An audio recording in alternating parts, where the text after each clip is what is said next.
Good morning, dear students. How are you? I hope you all are fine. So today we are going to discuss our sixth chapter, that is rehabilitation. सबसे पहले हम लोग जानेंगे rehabilitation क्या होता है. Rehabilitation एक हमारा प्रोसेस होता है जिसमें हम क्या करते हैं, इंजर्ड पार्ट्स या जो भी व्यक्ति या जो भी एथलीट्स या जो भी प्लेयर हमारे इंजर्ड हो रहते हैं, है ना, तो उनको या उनको जो भी पार्ट्स में चोट लगी रहती है, जैसे फॉर एग्जांपल आपके पैर में चोट लगी हुई है, ठीक है, फ्रैक्चर, सपोज दैट पैर फ्रैक्चर था और काफी टाइम बाद वो प्लास्टर ओपन होने के बाद उसकी बोन जुड़ गई है, तो फिर हम उसको दोबारा वो अपना गेम खेलना चाहते हैं. तो हम लोग सबसे पहले क्या करते हैं, रिहैबिलिटेशन करते हैं. रिहैबिलिटेशन मीन्स क्या होता है कि उसका कोई भी जो भी पार्ट ब्रेक था या जो भी उसको प्रॉब्लम थी, ठीक है, मतलब जहाँ पे आपको पार्ट्स के जो भी बॉडी में आपके चोट लगी हो उसको सही तरीके से उपचार करके हम लोग उसको पुनः उत्थापन मीन्स उसको पुरानी अवस्था में लेके हमें आना क्या होता है, रिहैबिलिटेशन होता है.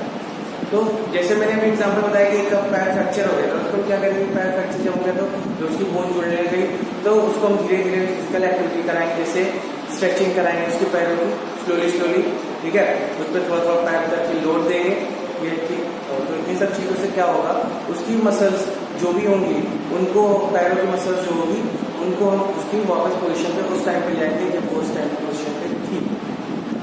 अब चलते अपने चैप्टर हम स्टार्ट करते हैं, rehabilitation. In any field, for the removal of a problem, it is necessary that the individual is healthy physically and mentally, to keep his health all right. Attention right from the childhood is often considered necessary. कोई भी field में अगर कोई भी हमें problem होता है तो उसको हमें रिमूव करने के लिए क्या करना चाहिए, इंडिविजुअल को, मतलब पर व्यक्ति या पर पर्सन को मेंटली और फिजिकली क्या होना चाहिए, स्ट्रांग होना चाहिए और अपने हेल्थ को अच्छा रखना चाहिए और इन सब चीज़ों के बारे में उसे जागरूक रहना चाहिए फ्रॉम चाइल्डहुड पीरियड.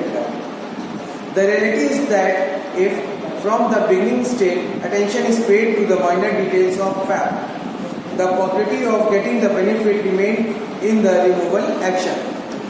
असलियत में अगर हम इन सब चीज़ों के बारे में अगर हम लोग बचपन से जाने या स्टार्टिंग से जाने तो इस पर हम लोग क्या कर सकते हैं, अपना समय दे सकते हैं. अगर इन चीज़ों के बारे में पता रहे कि मोच के टाइम पे हमें कौन सी टाइप की ट्रीटमेंट देनी चाहिए, इन सब चीज़ों के बारे में अगर हमें पता रहेगा कि मोच लगने के बाद में कौन सी एक्टिविटी करानी चाहिए जो भी हमारे मसल्स अच्छे से वर्क करे, तो इन सब चीज़ों को हम लोग क्या कर सकते हैं, समय से दूर कर सकते हैं और जल्द से जल्द हम लोग रिकवरी कर सकते हैं. Here, the removal is related to complete control over the individual disease and to the functions done for the treatment of disease by different groups, by which the possibility of benefits to the individual concerned remains same. जो इसमें removal का word use किया गया है, ये इसका मतलब है कि complete control over the individual disease, means individual की जो भी डिजीजेस है उस पर उसका ओवरऑल कंट्रोल होना चाहिए और जो भी फंक्शन कर रहा है वो डिजीजेस से रिलेटेड वो उसको सही तरीके से करनी चाहिए ताकि जो भी हमें उसका बेनिफिट मिलना है वो हमें जल्दी से जल्दी उसका बेनिफिट मिल जाए. Effort is made to complete the whole work related to rehabilitation in different phases. Effort हमें अपना पूरा करना चाहिए रिहैबिलिटेशन के टाइम पे ताकि जो भी हमारा परेशानी हो रही है, प्रॉब्लम हो रही है, उसको हम जल्द से जल्द दूर कर सकें और उस पार्ट को हम उसकी पुरानी अवस्था में दोबारा ला सकें. From removal of a problem the purpose that it is understood is the solution of a problem और विद रिमूवल और obstacle coming in the way at that time. हमें प्रॉब्लम को रिमूव करने के लिए सबसे पहले ये समझना होगा कि प्रॉब्लम का सॉल्यूशन क्या है ताकि उसको सही टाइम पे और सही जगह पे हम लोग उसको रिमूव कर सकें. In the old conception knowledge was imparted to students from the books on the basis of which widening the knowledge of an individual was affected and the feeling of overall expansion remained there, considering which was as a medium the individual tried to remove obstacles found in the performance of his work. ये जो हम लोगों को knowledge मिलती है ये बहुत पहले के टाइम पे बताया गया है और लोगों को एक दूसरे के द्वारा बताया जा चुका है, लेकिन इस सब चीज़ों के बारे में हम लोग बुक के थ्रू में नॉलेज मिलती है। पहले के टाइम पे क्या होता था कि जब हम लोग नॉलेज एक दूसरे को ट्रांसफर करते थे तो वो बात एक दूसरे से फैलती थी। बात फैलने के बाद क्या होता था, लोग उसके अगर उनको कुछ ऐसी प्रॉब्लम होती थी तो वो तुरंत इस चीज़ का उपचार करते थे और ये चीज़ देखते थे कि इन सब चीज़ों से उनको फ़ायदा हो रहा है, तो तब वो दूसरों को बताते थे इन चीज़ों के बारे में। और सही टाइम पे ये लोग अपने आप की जो भी डिफॉर्मिटीज़ या प्रॉब्लम्स हो रही थी इनको ये सही टाइम पे वो दूर कर लेते हैं और अपने परफॉर्मेंस को जल्दी से जल्दी इंक्रीज कर लेते हैं। But nowadays the motive of the knowledge has changed because by knowledge the individual tries to establish himself in the physical, mental and social environment. But आज के टाइम पे जो ये मोटिव है नॉलेज का चेंज हो गया है। आज के टाइम पे क्या है नॉलेज का कि पर्सन जो है अपना फिजिकली अपने आप को स्टेबल करने के लिए क्या कर रहा है, फिजिकली, मेंटल और सोशल एनवायरनमेंट का सहारा ले रहा है।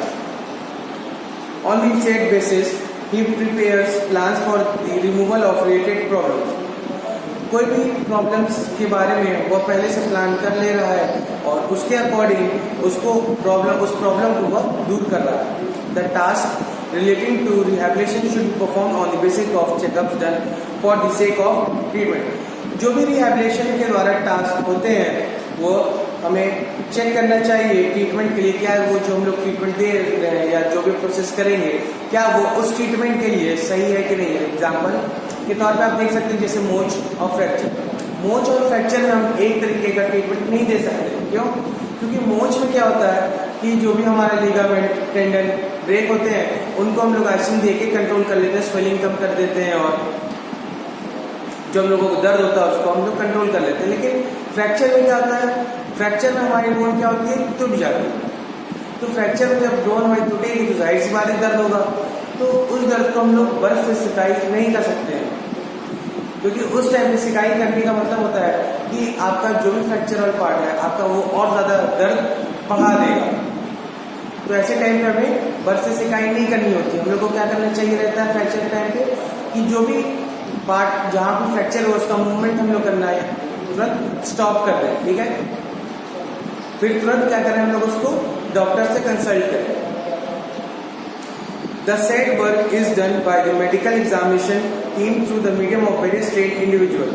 जो भी हम लोगों का मेडिकल टेस्ट होता है या फिर मेडिकल एग्जाम होना चाहिए वो हमें एक मेडिकल टीम या जो भी ट्रेंड इंडिविजुअल होंगे, जैसे कि आप लोगों का जो टेस्ट लिया जाता है अगर मेडिकल टेस्ट लिया जाता है तो मेडिकल टेस्ट में क्या होना चाहिए, हमारे पास डॉक्टर्स होने चाहिए ताकि वो बता पाए इस चीज़ को कि हाँ कि आप इस चीज़ के बारे में सही है कि नहीं है, क्या चीज़ आपको प्रॉब्लम हो रही, क्या चीज़ प्रॉब्लम नहीं हो रही, कैसे चीज़ को क्या कंट्रोल करना चाहिए, क्या खा के हम लोग कंट्रोल कर सकते हैं, ठीक है। ब्लड प्रेशर हमारा कितना होना चाहिए, शुगर लेवल हमारा कितना होना चाहिए, इन सब चीज़ों के बारे में क्या होगा, डॉक्टर्स को नॉलेज होगा। क्यों नॉलेज होगा? क्योंकि वो इस चीज़ के बारे में स्टडी किए हुए हैं, उनको ज़्यादा नॉलेज है अदर पर्सन से। तो ऐसे टाइप में ट्रीटमेंट क्या करवाना चाहिए, उनके अंडर में करवाना चाहिए। In order to complete the work of rehabilitation in the right way the individual should be trained on mental basis to enable him to work in different situation and on the state basis the individual perform the removal process without any mental stress. हमें कोई भी काम complete करने के लिए rehabilitation में एक सही तरीके से करना चाहिए। जो भी व्यक्ति को चोट लगी है या कुछ भी अगर उसको प्रॉब्लम है तो वह उसको मेंटल तरीके से उसको फिट रहना होगा, उसको पॉजिटिव वे में लेना होगा ताकि उसके पास कोई भी सिचुएशन आए, कैसी भी सिचुएशन हो उसको ईजिली और बहुत आसान तरीके से क्या कर ले, फेस कर ले और अपने परफॉर्म लेवल को क्या करें, जल्दी से जल्दी अचीव कर लें। क्यों?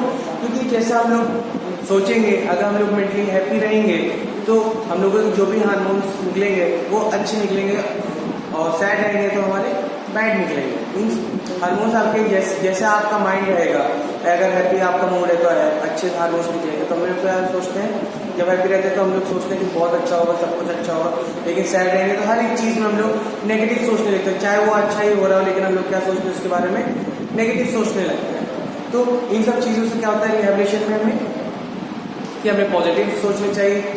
पॉजिटिव सोचने से हम जल्दी से जल्दी उस चीज़ को रिकवरी कर लेंगे और उस सिचुएशन को हम लोग ईजिली तरीके से फेस कर लेंगे। अच्छा, इस चीज़ का एग्जाम्पल हम लोग सबसे अच्छा लेते हैं अगर, तो क्या है, ओलंपिक के प्लेयर्स, जो ओलंपिक में प्लेयर्स ओलंपिक में प्लेयर्स होते हैं वो इन चीज़ों के लिए बहुत अच्छे तरीके से मोटिवेटेड होते हैं। क्यों होते हैं? क्योंकि वो 4 साल में एक बार कंपटीशन आता है और उस फेज में अगर इनकेस उसको चोट लग गई, चोट लगने से वो कंपटीशन के बाहर हो गया तो वो डिप्रेशन में चला जाएगा।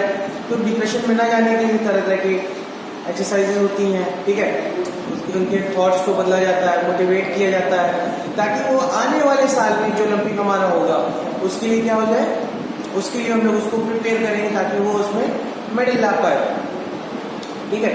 तो बेसिकली जो हमारा रिहैबिलिटेशन क्या है, रिहैबिलिटेशन मतलब हमें पड़ता है कि कोई भी एक्टिविटी या कोई भी वर्क कर रहे हो और उस टाइम में अगर हमें चोट लगी हो और चोट लगने के पश्चात अगर हमारा काफ़ी मूवमेंट बॉडी का नहीं हो रहा काफ़ी टाइम से, तो उसको हम अब वापस वाली पोजीशन में हम लोग उसको लेके आ पाए। Thank you.